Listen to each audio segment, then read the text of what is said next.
High hello welcome back to my channel. मी ईश्वर आपल्या नवीन एका ब्लॉगमध्ये तुमचं पुन्हा एकदा स्वागत करते. आय होप तुम्ही मस्त आणि मजेत असाल. तर नवीन दिवसाच्या आणि नवीन ब्लॉगच्या पण आता सुरुवात करूया.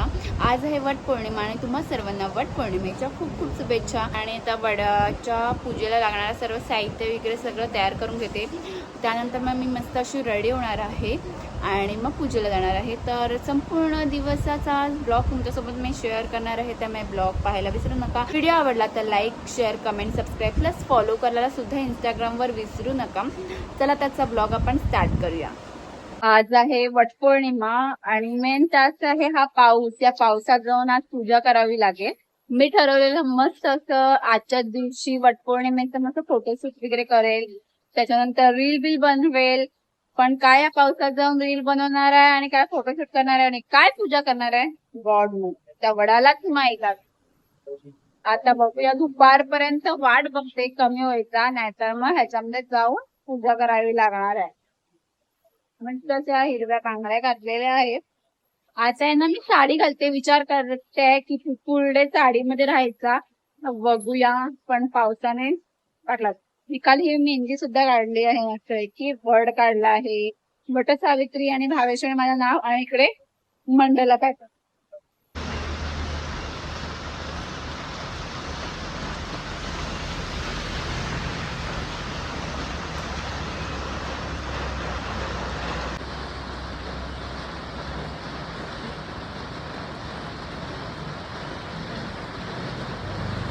मी आहे ना या दोन साड्या चूज केल्या आहेत. आता आहे ना मी माझ्या पिल्लूला चॉईस करायला देणार आहे या दोन चिठ्ठ्यांपैकी.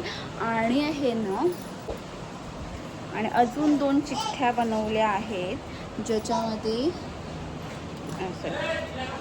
ज्याच्यामध्ये 9 वारी आणि 6 वारी असं लिहिलं आहे. आता बघूया पिल्लू काय चूज करते ते. चूज करायला द्या. पिल्लू पिल्लू मम्मा कोणती साडी घालणार? जांभळी. ओके, माझ्या पिल्लूने जांभळी. आता मी जांभळ्या कलरची साडी आणि ती पण 9 वारी घालणार आहे.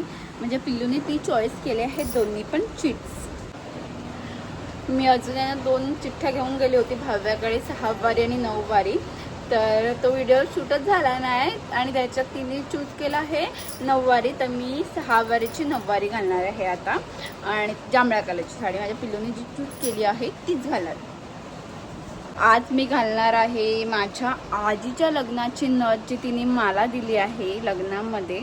तर ही खूप जुनी नथ आहे आणि आज मी ती वेअर करणार आहे. मस्त ऐकल्यावर पूर्ण रूप क्रिएट झाल्यावर तुम्हाला मी दाखवते. आहे पूजेला जाणार ताट तयार करण्याचं. आता मी आहे ना बऱ्यापैकी सामान गोळा करून घेतलं आहे.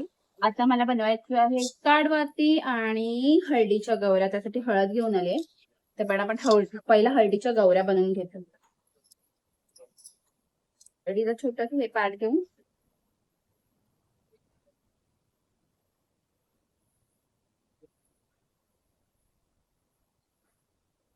मस्त अशा गौऱ्या बनवून घ्यायच्या. हा आमच्याकडे लागतात. तर मी 5 बनवणार आहे. ती 5 आपल्या गौऱ्या तयार आहेत. आता दुर्वा निवडून घेते. दुर्वा काय असं 3-3 नाही निवडणार, गुच्छाच घेणार आहे. प्लस काडवात्या बनवून घेते. पहिला हात धुवून येते.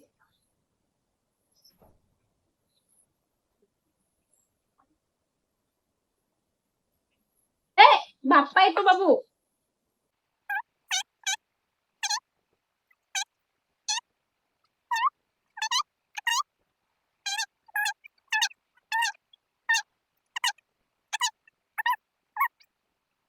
ह्याला बांधते आणि खालचं हे आहे तो कट करते. आपल्या गणपती विड्यावर वाहण्यासाठी दुर्वा सुद्धा आपल्या रेडी आहे. आता काडवात्या आहेत ना, ह्या तुळशीच्या सुकलेल्या देठ आणि कापूस असं करून बनवतात. ह्या सुद्धा 5 बनवणार आहे. घ्यायचा आणि इथून असं गुंडाळत जायचं. आता मी ह्याला मस्त अशी 9 वारी घातली आहे मी आणि मस्त असं मेकअप करून तयार झाली आहे. आणि मी कशी तयार झाली आहे हे मी तुम्हाला शॉर्ट व्हिडिओमध्ये शेअर करणार आहे, त्यामुळे व्हिडिओ पाहायला विसरू नका. आणि ती नथ जी तुम्हाला मी दाखवली होती ती आलो फायनली आपण वडाच्या झाडाजवळ. आता पूजा करूया. अनेक वर्षापूर्वी भद्र देशात अश्वपती नावाचा राजा राज्य करीत होता. त्याला सावित्री नावाची कन्या होती. सावित्री अतिशय सुंदर, नम्र व गुणी मुलगी होती. सावित्री विवाहयोग्य झाल्यावर राजाने तिला तिचा पती निवडण्याची परवानगी दिली. सावित्रीने सत्यवान नावाच्या राजकुमाराची निवड केली. सत्यवान हा शाल्व राज्याच्या धुम्मतसेन नावाच्या अंध राजाचा मुलगा होता. शत्रूकडून हरल्यामुळे तो आपल्या राणी व मुलासह जंगलात राहत होता. भगवान नारायणाला सत्यवान अल्पायुष्य असल्याचे माहीत होते. त्यामुळे त्यांनी सावित्रीला सत्यवानाशी विवाह करू नको असा सल्ला दिला. पण सावित्रीने ते न मान्य करता सत्यवानाशी विवाह केला व ती जंगलात जाऊन आपल्या पतीसोबत सासू-सासऱ्यांची सेवा करू लागली. सत्यवानाच्या मृत्यूला जेव्हा 3 दिवस येऊन ठेपले होते तेव्हा तिने 3 दिवस उपवास करून सावित्री व्रत केले. सत्यवान जंगलात लाकडे तोडण्यासाठी निघाला तेव्हा सावित्रीही त्याच्याबरोबर गेली. वटवृक्षावर लाकडं तोडत असताना सत्यवानाच्या मेंदूत कळ आली. तो जमिनीवर पडला. सावित्रीने त्याचे डोके आपल्या मांडीवर घेतले. तेवढ्यात तिकडे यमराज आले. यमराज सत्यवानाचे प्राण नेऊ लागले तेव्हा सावित्री ही यमराजांच्या मागे आपल्या पतीचे प्राण आणण्यासाठी निघाली. अनेक वेळा यमराजाने सावित्रीस परत जाण्यास सांगितले, पण अनेक संकट पार करून सावित्री यमराजांच्या मागे जातच राहिली. अखेर कंटाळून यमराजांनी पती सोडून कोणतेही 3 वर माग असे सावित्रीस सांगितले. सावित्रीने पहिल्या वरामध्ये आपल्या सासू-सासऱ्यांचे गेलेले डोळे मागितले.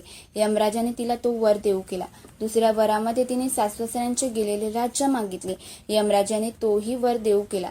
तिसऱ्या वरामध्ये तिने बुद्धिचातुर्याने 100 पुत्रांची माता व सौभाग्यवती होण्याचा आशीर्वाद मागितला. यमराजांना सत्यवानाचे प्राण नेण्यासाठी उशीर होत होता. त्या घाईमध्ये त्यांनी तोही वर देऊ केला. तेवढ्यात सावित्री यमराजांना म्हणाली, देवा, मी एक प्रतिव्रता स्त्री आहे. मला सौभाग्यवती होण्याचा आशीर्वाद तुम्ही आत्ताच दिला, तेव्हा तुम्हाला माझ्या पतीचे प्राण द्यावेच लागतील. मग यमराजांना घाईमध्ये आपण दिलेल्या वराची जाणीव झाली. आता वचनाला जागलेच पाहिजे. त्यामुळे यमराजांनी सत्यवानाचे प्राण परत दिले. सावित्री धावत धावत वटवृक्षाखाली आली तेव्हा सत्यवानाचे प्राण परत आले होते. तेव्हापासून ज्येष्ठ महिन्यातल्या पौर्णिमेला स्त्रिया वडाची पूजा करून उपवास करतात व आपल्या पतीच्या आरोग्यासाठी व दीर्घायुष्यासाठी वट सावित्रीचे व्रत करतात. पूजा करून आल्यानंतर संध्याकाळी वडापावचा शॉप ओपन केला आणि ज्या पण काय ऑर्डर होत्या त्या कंप्लीट केल्या.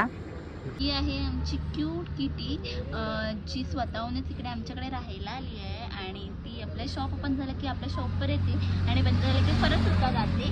आणि तिला खायला खाऊ दिलं आहे आम्ही. फर्स्ट टाइम उपासासाठीची भगर, साबुदाण्याचे पापड, शेंगदाण्याची आमटी आणि नारळ आणि शेंगदाण्याची चटणी बनवली आहे.